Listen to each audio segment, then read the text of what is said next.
आज आपण रक्षाबंधन निमित्त इथे इन्स्टंट नारळाची बर्फी कशी करायची ते बघणार आहोत। बघू शकाल 2 लेयरमध्ये ही बर्फी तयार करणार आहोत। अतिशय सुंदर होते, चवीला झटपट बनवून तयार होते। जरूर तुम्ही अशा पद्धतीने ही बर्फी करून बघा, नक्कीच तुम्हाला आवडेल। बघू शकाल रंग टेक्स्चर अतिशय सुंदर आलेला आहे। तर ही नारळाची बर्फी कशी करायची त्यासाठी पटकन रेसिपीला आपण सुरुवात करूयात। गॅसवरती एक पॅन गरम होण्यासाठी ठेवलाय। यामध्ये अर्धा चमचा साजूक तूप घालायचं। साजूक तूप मेल्ट झालं की यामध्ये 1 वाटी इथे मी डेसिकेटेड कोकोनट घेतलेला आहे। हे 1 वाटीभर डेसिकेटेड कोकोनट तुपावरती घालून घ्यायचं आणि मंद आचेवरती 3 ते 4 मिनिटं सतत ढवळत आपल्याला व्यवस्थित भाजून घ्यायचे। खूपही याचा कलर बदलवायचा नाही, फक्त 3 ते 4 मिनिटं असं भाजून घ्यायचं आहे। बघू शकाल छान असं खरपूस हे भाजून झालेलं आहे। 3 ते 4 मिनिटं मला लागलेली आहेत। मस्त। आता डेसिकेटेड कोकोनट भाजून झालं की अर्धी वाटी यामध्ये दूध घालायचं। अर्धी वाटी दूध घालून झालं की पाव वाटी यामध्ये मिल्क पावडर घालायची आहे। मिक्स करून घेऊयात हे सर्व जिन्नस व्यवस्थित। मस्त। सर्व प्रोसेस मंद आचेवरच आपल्याला करून घ्यायची आहे। बघू शकाल व्यवस्थित हे मिश्रण एकजीव होतं। मिल्क पावडर घातल्याने ह्याला एकसंधपणा येण्यास मदत होते। बघू शकाल छान सतत ढवळत हे मिश्रण एकजीव करून घेतलेलं आहे। आता यामध्ये पाऊण वाटी पिठी साखर घालायची। पिठी साखर सुद्धा आपल्याला खोबऱ्यासोबत मिक्स करून घ्यायची आहे आणि संपूर्ण ही साखर इथे आपल्याला मेल्ट करून घ्यायची आहे। सतत ढवळत ही साखर व्यवस्थित मेल्ट करून घ्यायची। बघू शकाल साखर व्यवस्थित मेल्ट झालेली आहे, विरघळलेली आहे। मस्त। आता परत यामध्ये अर्धा चमचा साजूक तूप घालायचं, म्हणजे आपल्या बर्फीला बाइंडिंग छान येते। बघू शकाल सतत ढवळत ही प्रोसेस मी करतेय। आता साजूक तूप सुद्धा व्यवस्थित एकजीव करून झालेला आहे, बघू शकाल, आणि छान असं बाइंडिंग यायला सुरुवात झाली आहे। तर इथे बघू शकाल एक गोळी घेतली आणि त्याचा असा गोळा करून बघितला तर ह्याचा इझिली लाडू वळला जातोय, म्हणजेच मिश्रण आपलं व्यवस्थित बनवून तयार झालेलं आहे। म्हणजेच बर्फीला लागणारं मिश्रण जसं असतं अगदी तसंच मिश्रण इथे बनवून आपलं तयार झालेलं आहे। मस्त।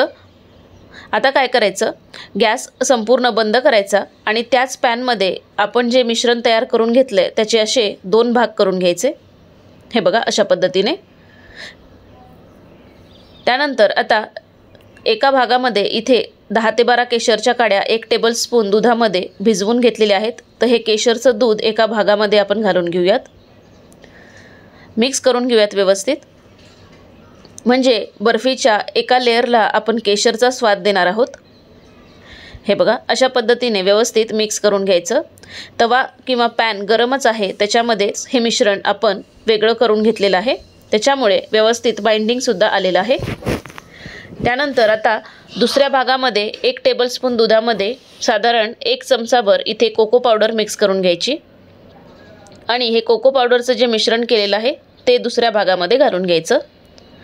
हे सुद्धा व्यवस्थित मिक्स करून घेऊयात। छान असं व्यवस्थित कंबाईन करून घ्यायचं, एकजीव करून घ्यायचं। बघू शकाल छान असं बाइंडिंग आलेलं आहे। आता हे संपूर्ण कोको पावडरचं जे दूध तयार करून घेतलंय ते दुसऱ्या भागामध्ये घालून घेऊयात आणि व्यवस्थित मिक्स करून घेऊयात। इथे आपले 2 लेयर बनवून तयार झालेले आहेत, एक आहे केशरचा आणि दुसरा आहे चॉकलेटचा। आता हे थोडंसं मिश्रण गार करायला ठेवूयात। तोपर्यंत इथे मी एक प्लास्टिक घेतलेलं आहे, तुम्ही याऐवजी बटर पेपर घेतला तरी सुद्धा चालणार आहे। यावरती थोडंसं साजूक तूप लावून घ्यायचं, म्हणजे बर्फी जेव्हा आपण काढू तेव्हा इझिली निघून येण्यास मदत होते। आता साजूक तूप लावून झालं की जो केशरचा लेयर आहे हा केशरचा लेयर सुरुवातीला आपल्याला खालती घालून घ्यायचा आहे। तर बघू शकाल हे केशरचं सर्व मिश्रण मी प्लास्टिकवरती घालून घेतलेलं आहे आणि व्यवस्थित ह्याला बर्फीचा आकार देऊन घ्यायचा, व्यवस्थित थापून घ्यायचं। हे बघा अशा पद्धतीने मस्त दिसतोय रंग, बघू शकाल काय केशरमुळे सुरेख आलेला आहे। आता केशरचं मिश्रण सेट करून झालं की यावरती जे चॉकलेटचं मिश्रण करून घेतलेलं आहे ते घालायचं आणि हे सुद्धा प्रेस करून व्यवस्थित बर्फीचा आकार देऊन घ्यायचा। बघू शकाल हे मिश्रण व्यवस्थित मी लेयर करून घेतलेलं आहे आणि सुरेख दिसतंय, बघू शकाल इथे तुम्ही। आता हे मिश्रण साधारण अर्धा तास आपल्याला फ्रीजमध्ये सेट होण्यासाठी ठेवायचं आहे। अर्धा तास हे मिश्रण फ्रीजमध्ये सेट करून घेतलेलं आहे, बघू शकाल इथे तुम्ही। आता सुरीच्या साहाय्याने तुम्हाला कितपत छोट्या हव्यात मोठ्या हव्यात त्या हिशोबाने बर्फ्या इथे तयार करून घ्यायच्या। हे बघा अशा पद्धतीने मी कट देऊन घेतेय। मी थोड्याशा मोठ्या मोठ्या बर्फी इथे तयार करतेय। मस्त रंग टेक्स्चर बघू शकाल काय सुरेख आलेला आहे आणि एक अशा पद्धतीने आडवा कट देऊन घेतेय। मस्त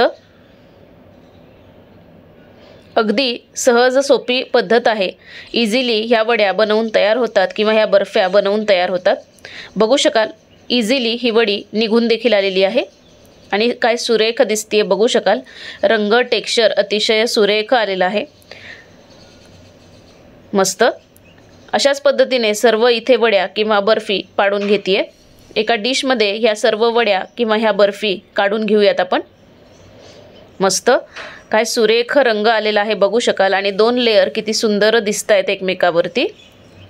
वा इथे सर्व बर्फी आपल्या बनवून तयार झालेल्या आहेत आणि रंग टेक्स्चर अतिशय सुरेख आलेला आहे। जरूर या रक्षाबंधनाला करून बघा, नक्कीच तुम्हाला आवडेल ह्याची खात्री आहे। अजूनही पूर्वाज रेसिपी मराठीला सबस्क्राईब केलं नसेल तर आवर्जून जाऊन सबस्क्राईब करा। यातली एक वडी किंवा एक बर्फी तुम्हाला ओपन देखील करून दाखवते, बघू शकाल काय सुरेख दिसतीये। मस्त जरूर करून बघा आणि केल्यानंतर मला कमेंट करायला विसरू नका। तर अशाच खमंग खुसखुशीत आणि मस्त मस्त रेसिपीजसाठी पूर्वाज रेसिपी मराठीला पटकन सबस्क्राईब करा। तोपर्यंत बाय बाय।